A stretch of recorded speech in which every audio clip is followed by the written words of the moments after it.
මෙන්න මේ කාරණේ බිට්කොයින් සම්බන්ධයෙන් වැදගත් කාරණයක්. මේ වාර්තාවේ කියන Bitcoin exchange balances reach lows last seen in 2018.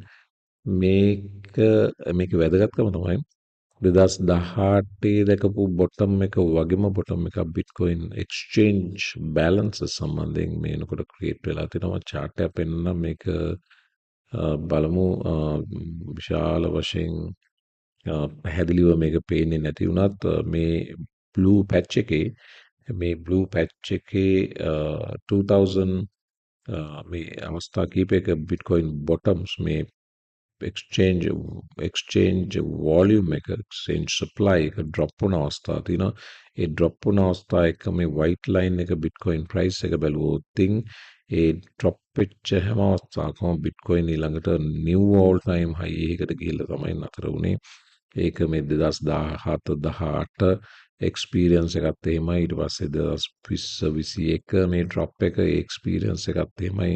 මේක 60 අවසානයේ 9000 වලට ගිහිල්ලා තමයි නැවතුනේ. ඊට පස්සේ මේ අවුරුද්දේ අර තරම් ඩ්‍රොප් එකක් නැතත් මේ 2023 මුල භාගයේ බිට්කොයින් 15000ට වැටිලා තියෙන දවස්වලත් මේ එක්ස්චේන්ජ් බැලන්ස් එකේ ඩ්‍රොප් වීමක් සිදු වුණා. නැවත 31000ට විත් නැවතුනේ. එවැනිම එක්ස්චේන්ජ් බැලන්ස් එකක් මේ වෙනකොටත් සිද්ධ වෙලා තියෙනවා. ඉතින් මේක හිස්ටෝරිකල් ඩේටා එක ගත්තම බුලිෂ් කාරණාවක් බව තමයි පේන්න තියෙන්නේ. ඉතින් හොප්ෆුලි බලමු බිට්කොයින් වලට 29,000න් ඊළඟ ස්ටෙප් එක උඩට ගන්න අවස්ථාවක් මේ අනුව ක්‍රියේට් වේවිද කියලා. මේ වාර්තාව ඉලොන් මස්ක් සම්බන්ධ. ඉලොන් මස්ක් කිව්වට මේක directly crypto වලට connected news එකක්. ඒක තමයි Elon Musk has quietly primed crypto for an absolute game changer. මේකෙන් අදහස් කරන්නේ Twitter එක X යනුවෙන් රීබ්‍රෑන්ඩ් කිරීම. ඇත්තට මේක නිකම්ම නිකන් රීබ්‍රෑන්ඩ් කිරීමක් නෙවෙයි. මේක everything app එකක් විදිහට මයික්‍රෝ මැසේජින් ඇප් එකක් වෙච්ච Twitter දැන් පරිවර්තනය වෙනවා. මේ හරහා එලොන් මස්ක් කරන්න යන රෙවොලියුෂන් එක තමයි ක්‍රිප්ටෝ පේමන්ට් නෙට්වර්ක් එකක් විදිහටත් X ක්‍රියාත්මක වෙන්න යනවා. විශේෂයෙන්ම ඩොජ් කොයින් පාවිච්චි කරලා ඒ වගේම ක්‍රිප්ටෝ වලට ලොකු ඇක්සෙප්ටන්ස් එකක් එහෙම සිද්ධ වුණොත් එලොන් මස්ක් එවැනි දෙයක් කරොත් X හරහා ක්‍රිප්ටෝ ස්පේස් එකට ලොකු පුෂ් එකක් සපෝට් එකක් ලැබෙනවා. මේක නිසාම ඩොජ් කොයින් ඔල්රෙඩි පර්ෆෝම් කරන්න පටන් අරන් තියෙනවා. ඒ ඩොජ් කොයින් පර්ෆෝමන්ස් එකත් ඉන්ඩිකේට් කරනවා එලොන් මස්ක් මේ ඔල්රෙඩි ඩොජ් කොයින් එකේ D අකුරත් X ඇප් එකේ ප්‍රෝෆයිල් එකට යූස් කරලා තියෙනවා. ඉතින් මෙවැනි කාරණා ඔස්සේ ඩොජ් කොයින් සම්බන්ධව ඉලොන් මස්ක්ගේ ඉන්ටෙන්ෂන්ස් පැහැදිලි. ඉදිරියේදී බලන්න පුළුවන් ගොඩක් කලාවට මේ X ඇප් එක අපිට දැන් පැහැදිලි ඇයි Twitter එකට ඩොජ් කොයින් කනෙක්ට් කරේ නැත්තේ ඉලොන් මස්ක් කියලා. ඉලොන් මස්ක් බලන් හිටියේ මේ X everything ඇප් එක ලොන්ච් වෙන තුරු ඉදිරියේදී ගොඩක් චේන්ජස් ක්‍රිප්ටෝ සම්බන්ධයෙන් බලන්න පුළුවන් මේ X ඇප් එකත් එක්ක. ඒ වගේම මතක් කිරීමක් කරනවා Patreon එකට ඉන්ට්‍රෙස්ටඩ් අයට සම්බන්ධ වෙන්න ලින්ක් එක තියෙනවා YouTube වීඩියෝ ඩිස්ක්‍රිප්ෂන් බොක්ස් එකේ. ඒ වගේම Patreon එකට එද්දී විශේෂ මතක් කිරීමක් තමයි කරන්න තියෙන්නේ. ඔයාගේ අරමුණ පැහැදිලිව තියාගෙන එන්න Patreon එකට එද්දී මේක ඩේ ට්‍රේඩින් වලට ඩේ ට්‍රේඩින් ස්කිල් එකක් විදිහට ග්‍රෝ කරගන්න අවම රිස්ක් එකක් යටතේ මම ඉගෙන ගත්තේ උපරිම රිස්ක් එකක් යටතේ රියල් සල්ලි රිස්ක් කරලා ඔයත් ඒ දේම කරගෙන සල්ලි නැති කරගන්න ඕනෙත් නෑ. ඔයාලට ඩේ ට්‍රේඩින් ඉන්ට්‍රස්ට් එකක් තියෙනවා නම් වෙන අයට සල්ලි දීව කරන්න යන්නත් එපා. ඔයාටම මේ ස්කිල් එක ග්‍රෝ කරගන්න පුළුවන්. ඒකට යන කාලය අවම කරගන්න පුළුවන් දන්න කෙනෙක්ගෙන් යම් දුරකට නොලෙජ් එක ගත්තම ඒක බලාපොරොත්තු වෙකින්ද සමහර අය එනවා මේ Google එකෙන් සර්ච් කරලා දැනගන්න පුළුවන් බේසික් කාරණාත් ප්‍රශ්න විදිහට මේක අහනවා. එහෙම නෙවෙයි ඔයාගේ කැපවීමක් තියෙන්න ඕන. ඔයා මේක ස්ටඩි කරන්න ඕනේ. ඒ අතර තමයි මෙතනට ඇවිත් මෙන්ටර්ෂිප් එකක් දැනගන්න අවශ්‍ය කාරණා දැනගන්න විතරක් මේක පාවිච්චි කරන්න ඕන. වගේම ඊට පස්සේ අපිට ඒක ලයිව් ට්‍රේඩ් කරන්න පුළුවන්.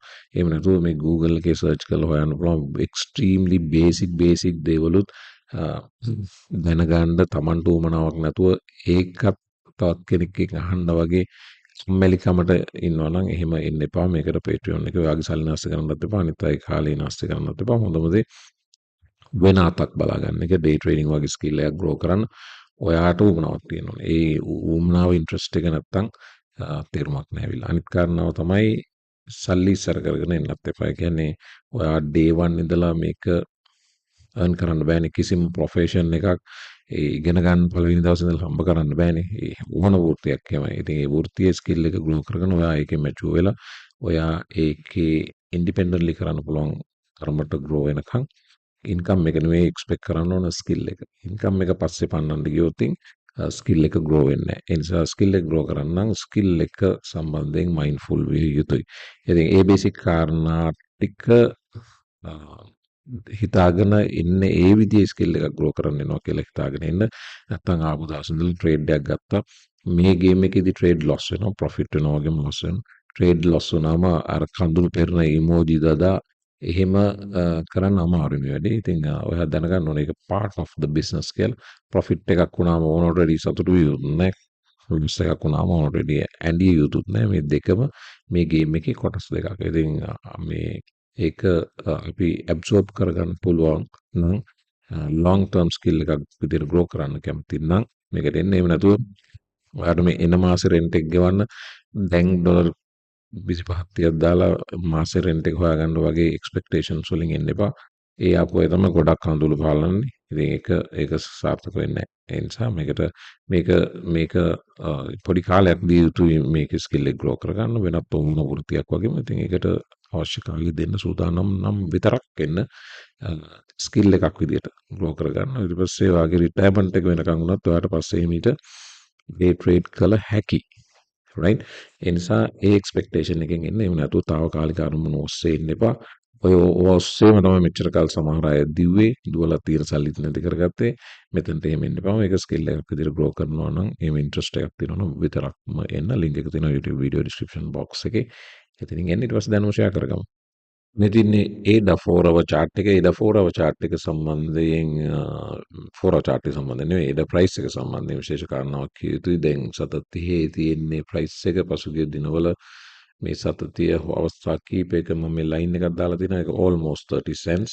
මේක previous support level එකක් 729.87 කියන්නේ අපි මේක 30ටම ගියමුකෝ. මෙන්න මේක දැන් 30 cents line එක. මෙන්න මේක දැන් 30 cents මේක මේ 30 cents වල පේනවා වමට බැලුවොත් අවස්ථා ගණනාවක සපෝට් කරලා තිනවා. මේ සපෝට් කිරීම අත්‍යවශ්‍යයි ඒඩා වලට බව කියවෙනවා. මෙන්න මේ වාර්තාවේ බැලුවොත් මේ තියෙන්නේ Cardano bull struggle to hold support as ADA nears 30 cents.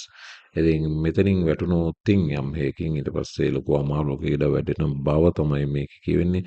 Network එකක් විදිහට චාල්ස් හොස්කින්සන් ඒඩා මේ IOG එක එකතු වෙලා ඒඩා ග්‍රෝ කරන්න උත්සාහ කරත් ප්‍රයිස් එකෙන් ඒක තාම රිප්‍රසන්ට් නොවන කාරණාව. අවුරුදු දැන් දෙක මාර්ග ඉඳලා ඒඩා කමියුනිටි එකට තියෙන වොරි එකක්.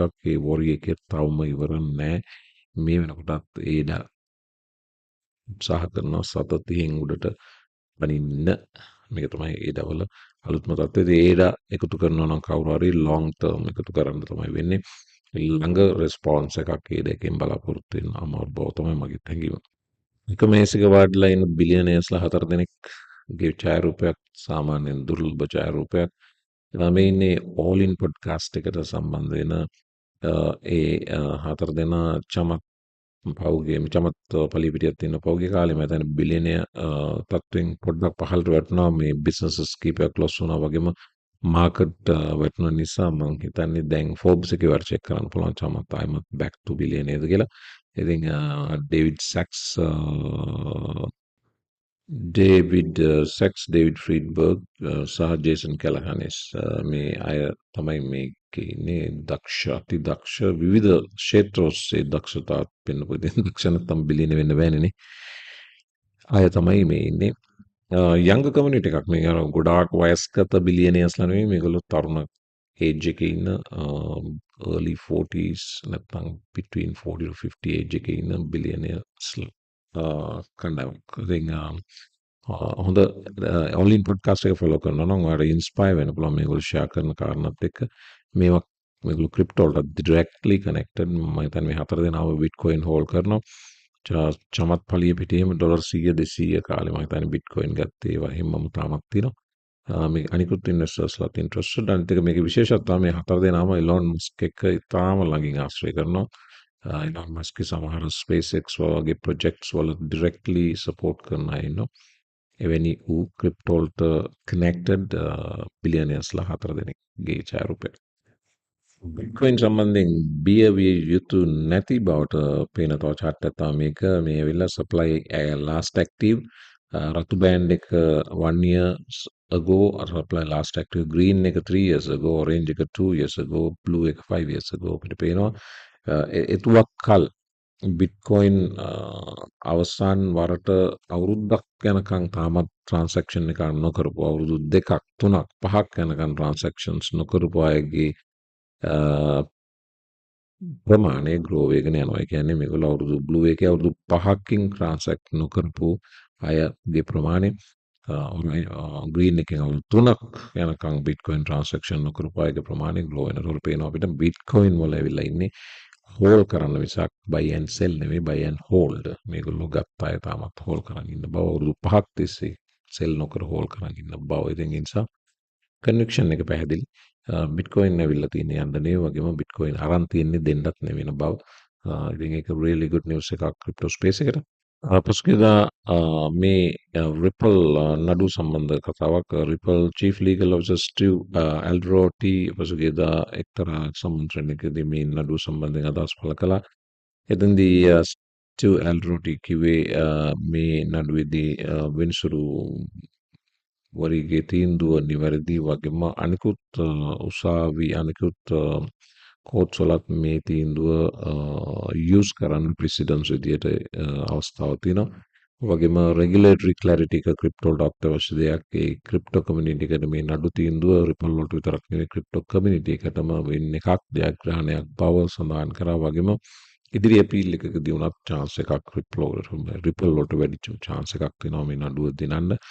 ඒ වගේම ඉදිරි අපීල් එකකදී එන තීන්දුව ඓතිහාසික තීන්දුවක් වෙනවා. වගේම ඊළඟට එන ක්‍රිප්ටෝ නඩු වලට මේක ඉතාම හොඳ ප්‍රෙසිඩන්ස් එකක් වෙන බව තමයි මේ නීතිඥවරයාගේ අදහස.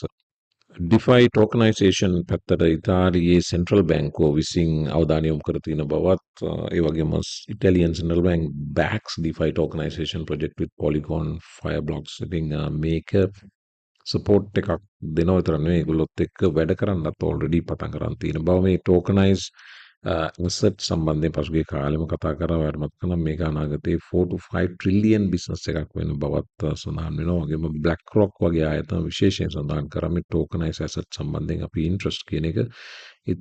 ඉටාලියන් සෙන්ට්‍රල් බැංකුවත් ඒ සම්බන්ධයෙන් ඔන්න ඉන්ට්‍රස්ට් එකක් පෙන්වන බව පේන තියෙනවා. මේ ටෝකනයිස් ඇසට් කියන්නේ ඒවට කැමති රියල් ලයිෆ් ඇසට් එකක් ටෝකන් එකකින් රිප්‍රසන්ට් කරන්න පුළුවන්. අපි හිතමු Apple ෂෙයාර් එක කියලා, Apple ස්ටොක් එකක් ටෝකන් එකක් බවට පත් කරන්න පුළුවන්. ඒතකොට ඩිජිටල් ස්පේස් එකේ වාට Apple buy කරන්න පුළුවන්. ඩිජිටල් ස්පේස් එකේ වාට තව ඕන Nasdaq NYSE listed company එකක ටෝකනයිස් ඇසට් එකක් නැත්නම් gold නැත්නම් silver නැත්නම් වෙනත් ඕනම දෙයක් වෙනත් කොමෝඩිටි එකක් ටෝකනයිස් ඇසට් එකක් විදිහට buy කිරීමේ අවස්ථාව ඉදිරියේදී ලැබෙනවා. ඉතින් මේක මැසිව් බිස්නස් එකක් වෙන බවට තමයි අනාගත වාක්‍ය සඳහන් කරන්නේ. බිට්කොයින් ප්‍රයිස් එක බැලුවොත් 29333යි. තවමත් රෙඩ් කැන්ඩල් එකක් තියෙන්නේ මේ අලුත හැදිච්ච 4 hour chart එක. මේ මොහොතේ ක්‍රිප්ටෝ වල මික්ස් මාකට් එකක් දැනට තියෙන මේ hour එක අද දවස බැලුවොත් තවමත් අර ගත්ත ගේන්ස් හෝල් කරන් ඉන්නොත් යම් තාක් දුරට. ඉතින් රේට් චේන්ජ් එක සිදු වුණා. ජෙරෝම් පවල් බිට්කොයින් නෙවෙයි ඕවර්ऑල් මාකට් එක සම්බන්ධයෙන් පොසිටිව් තැනක හිටියා. යම් නෙගටිව් කාරණා කියවුණත් ඉතින් බලමු අද දවසේ මේක ප්ලේ අවුට් වෙන හැටි. ඊට පස්සේ ඉදිරි දින දෙකෙත් විශේෂ නිවුස් රිලීස් වීමට නියතයි. ඒකේ PCE numbers රිලීස් වීමට නියමිතයි. මම වීඩියෝ දෙකකින් අද දවස් සමාර කරන්නම්. වීඩියෝස් වලට ලයික් කරන්න, channel එක subscribe කරන්න. ඊට පස්සේ Patreon එකට day trade කරන්න interested නම් සම්බන්ධ වෙන links තියෙනවා YouTube video description box එකේ. මම හමු වෙනවා මත අලුත් වීඩියෝ එකක්. සුබ දවසක්.